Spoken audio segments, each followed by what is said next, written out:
안녕하세요. 정보가 세상을 바꾼다 인포뱅크입니다. 이번에 전해드릴 내용은 미중 무역 분쟁으로 인한 화웨이 제재 반영, 진짜 위기가 시작됐다. 독일 정부도 화웨이 의심입니다.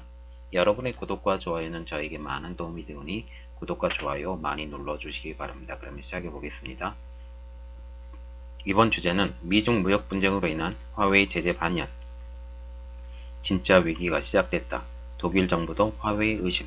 이 배경으로는 미국 상무부 화웨이 제재가 있습니다. 자, 지금 시름이 깊어져 가고 있는 화웨이입니다. 이런 시름이 깊어진 이유를 보면 첫 번째로는 점점 강해져 가는 미국의 제재가 있고, 두 번째는 바닥을 보이기 시작하는 부품 재고가 있습니다. 세 번째로는 유럽 등에서 보이는 화웨이 장비에 대한 경계감이 있죠. 이 세 가지가 가장 큰 카테고리로 지금 시름이 깊어져가는 화웨이가 되는 것입니다. 자, 그러면 첫 번째로 보는 것은 점점 강해져 가고 있는 화웨이 제재입니다. 지금 현재 중국과의 1단계 무역 협상, 그리고 이게 미국 중국 간의 1단계 무역 협상이 타결 임박을 알린 미국 정부는 제재를 완화하기는커녕 자국 통신망에서 화웨이 장비를 완전히 퇴출하는 방안을 추진키로 지금 했죠. 미국 연방통신위원회 FCC가 28일날 이렇게 발표를 했는데, 중국 화웨이와 종신통신이라는 ZTE를 안보 위협으로 규정하는 안건을 내달에 표결할 예정입니다. 이 안건이 만약 통과가 되면 거의 100% 통과됩니다. 이게 통과가 되면 미국 통신사는 농촌이나 학교 도서관 등의 통신망에서 이들 회사 장비를 모두 제거해야 된다는 게 가장 큰 문제입니다. 그리고 제거하는 것 뿐만 아니라 여기 통신 장비를 사서 구매를 해도 보조금이 지급되지 않기 때문에 완전히 퇴출되는 거죠. 그래서 이게 걷어내는 장비만 해도 최소 10억 달러, 한국 돈으로 1조 2천억 원 정도로 추정이 되는데, 미국 정부가 이것을 전액 지원할 예정이라고 합니다. 그리고 두 번째로 보는 것은 바닥을 보이기 시작하는 부품 재고입니다. 미국 상무부는 지난 5월 달에 화웨이와 70개 계열사를 수출 통제 기업으로 지정을 했죠.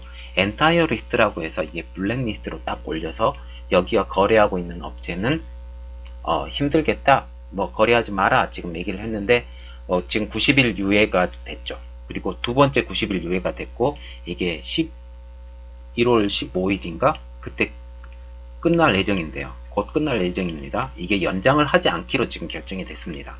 그렇게 되면서 지금 어떻게 되냐, 이 재고가 중요 부품에 대한 재고가 점점 떨어져 가고 있는 상황이죠. 이렇게 됨으로써 정말 어려워진다라는 겁니다. 그리고 지금 화웨이 장비가 중국 전국 당부의 스파이 행위를 이용했다는 이유로, 이에 따라서 구글이나 퀄컴 등 미국 기업이 화웨이와 거래할 때는 일일이 미국 상무부의 산업안보국의 허가를 받아야 되죠. 그런데 이것에 대해서 지금 거부하고 나서는 회사가 있었는데, 영국의 ARM입니다.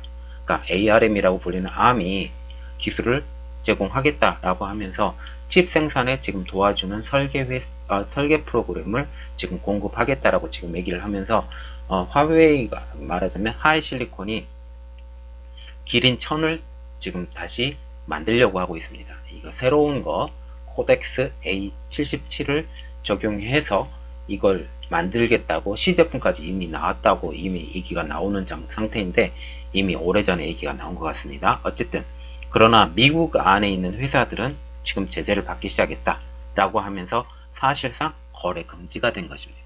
그러나 지금 현재 보시면 화웨이는 바로 피해가 일어나지 않았어요. 왜 일어나지 않았느냐? 그 이유는 화웨이가 제재를 앞두고 엄청난 규모의 재고를 쌓아놓았기 때문이죠. 니케이 아시안 리뷰를 보면 화웨이는 당시 제재 가능성이 높은 부품은 최소 6개월에서 최대 1년, 제재 가능성이 비교적 낮은 제품은 3개월 정도 사용할 수 있는 재고를 그때 확보했다라고 말을 하고 있습니다. 그래서 왜 화웨이가 이미 이것을 알고 재고를 쌓아두었느냐라고 보면, 화웨이가 미국의 제재의 낌새를 이미 눈치채버린 거예요. 지난해 12월 달에 런정페이 화웨이 회장의 딸인 멍한조우가 있죠.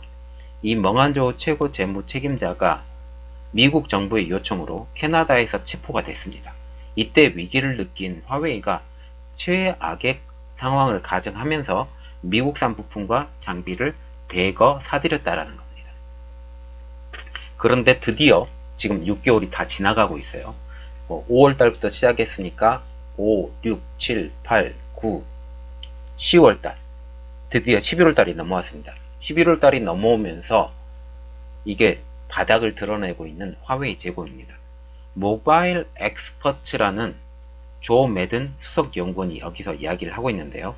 화웨이가 미 반도체 업체 자일링스로부터 사놓은 프로그래머블 반도체 FPGA가 다음 달이면 모두 소진할 것이다 라고 지금 발표를 하고 있습니다.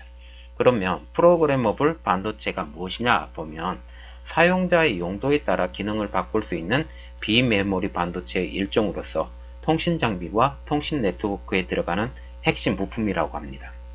그런데 이것 FPGA의 설계 기술은 화웨이도 이미 갖고 있어요. 화웨이도 갖고 있지만 성능은 자일링스의 제품에 대해서 미치지 못한다라는 겁니다. 다시 말하면 화웨이가 4차 산업혁명의 핵심 기술인 5G 통신 장비 시장에서 경쟁력을 잃을 수 있다라는 것이죠. 이게 5G 통신 장비에 들어가는 부품인데 이게 빠지면 화웨이의 제품이 질이 갑자기 떨어지게 된다라는 것으로 보시면 됩니다.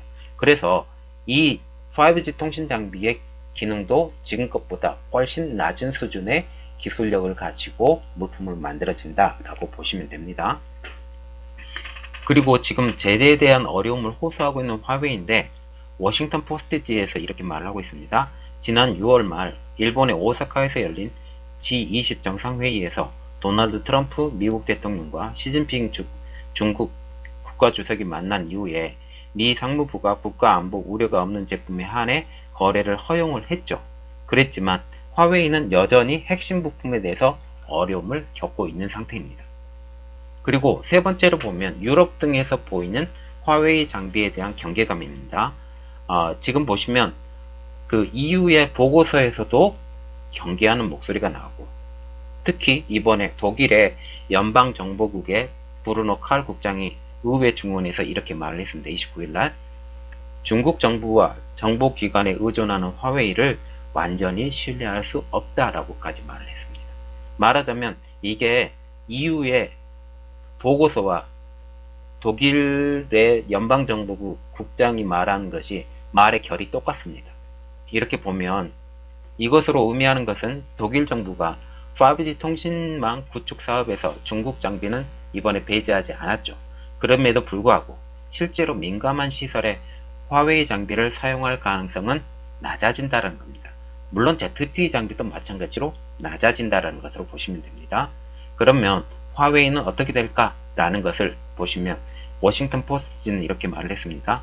미국산 부품이나 기술 없이 지내야 하는 앞으로 몇 개월이 화웨이와 통신장비, 스마트폰 시장의 중요한 플레이어로 남을 수 있을지를 결정하는 결정적인 순간이 될 것이다 라고 지금 말하고 있습니다. 말하자면 화웨이의 중요 부품이 지금 떨어지기 시작했어요. 자일링스의 그 부품이나 아니면 다른 부품들도 지금 떨어져 가고 우리나라에서 만들고 있는 DRAM 아니면 플래시 메모리 그리고 SSD 이런 것들은 다른 부품에 대해서 중요 부품은 아니에요.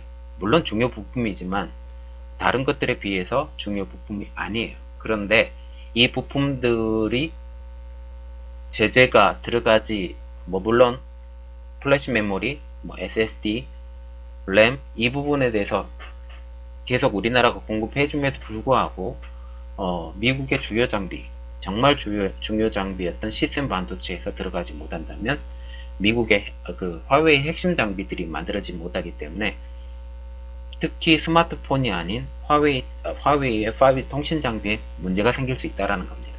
이름으로써 다른 장비들에 비례해서 통신 장비가 먼저 제재를 받을 가능성이 점점 높아져 가고 있다. 이렇게 보시면 됩니다. 자, 이번 내용은 여기까지였고요. 저의 내용이 좋았다면 구독과 좋아요 많이 눌러주시기 바랍니다. 여러분들을 위해서 더욱더 노력하는 인포뱅크가 되도록 노력하겠습니다. 저의 이런 것을 들어주셔서 감사합니다.